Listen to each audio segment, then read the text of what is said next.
আমরা সকলেই মেলা দেখেছি, আর মেলাতে গেলে কি কি পাওয়া যায় তা কম বেশি সকলেরই ধারণা আছে। কিন্তু সব মেলার পিছনে কোনো ঐতিহাসিক রহস্য লুকিয়ে থাকে কি?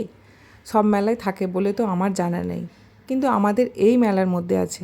তোমরা ভিডিওটা সকলেই শুরুর থেকে শেষ অবধি দেখো, আশা করছি খুব ভালো লাগবে এবং ভিডিওটা খুব মনোযোগ দিয়ে দেখতে হবে, কিন্তু গল্পটা শুনতে হবে। তার আগে বলি মেলাটি কোথায় হচ্ছে।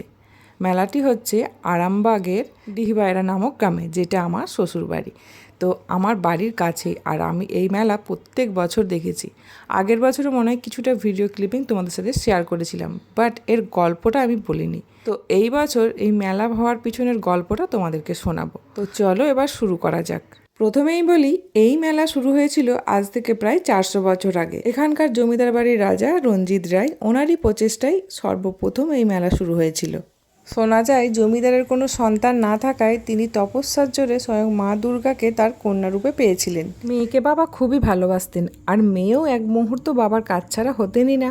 একদিন জমিদার রঞ্জিত রায় তার জমিদারির কাজের খুবই ব্যস্ত ছিলেন। এমন সময় মেয়ে এসে উপস্থিত হন তার বাবার কাছে। এদিকে জমিদার বাবুও ভীষণ ব্যস্ত। এমন সময় মেয়ে জিজ্ঞাসা করতে থাকে, বাবা এটা কি ওটা কি? জমিদার বাবু তার মেয়ের প্রশ্নের উত্তরে বলেন, মা তুমি এখন যাও, আমি একটু কাজে ব্যস্ত আছি, পরে তোমার সব কথা শুনছি।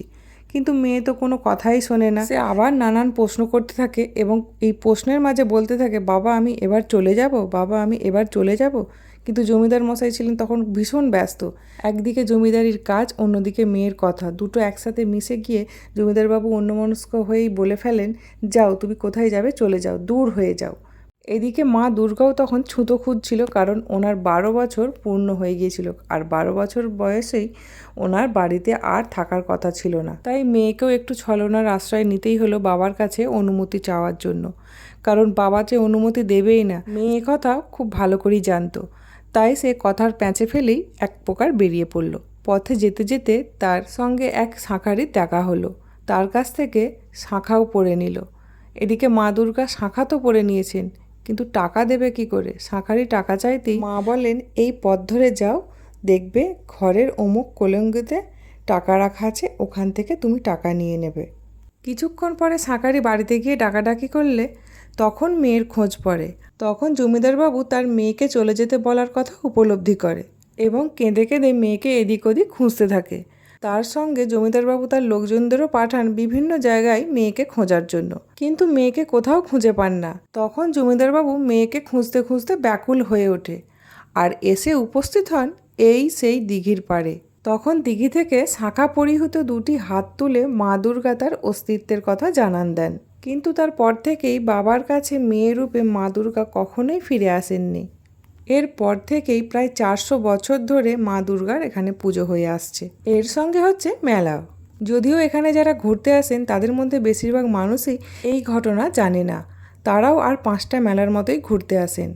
তবে একদমই জানে না বললেও ভুল হবে, হয়তো কিছু মানুষ জানে যারা এখানকার লোকাল, যেমন আমার মতো আমিও কিছুটা শুনেছি। বিয়ের পর থেকে এখানকার দুর্গা মায়ের গল্প শুনেছি এবং শুনতে আমার ভীষণ ভালো লাগে, আর সবটাই আমার কাছে সত্যি মনে হয়। আচ্ছা, তোমরা এতক্ষণ ধরে যে শুনলে, এটা কি তোমাদের সত্যি গল্প মনে হলো নাকি বাস্তব সত্যি ঘটনাটা ঘটেছিল বলে মনে হয়েছে? আমার কিন্তু একদম সত্যি ঘটনা মনে হয়েছে।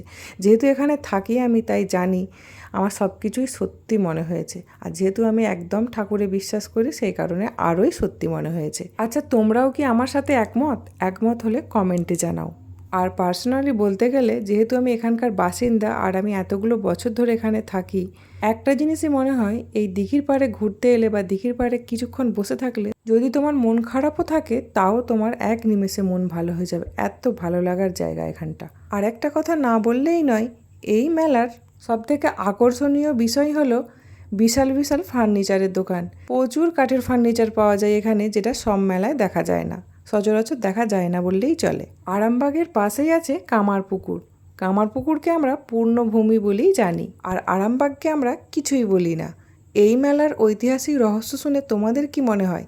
আরামবাগকে কি পূর্ণভূমি বলা যাবে? তোমাদের কি মতামত? অবশ্যই কমেন্টে জানাও। আর তোমাদের কোনো প্রশ্ন থাকলে আমাকে কমেন্টে জানাতে পারো। তাহলে চলো এখনকার মতো টাটা।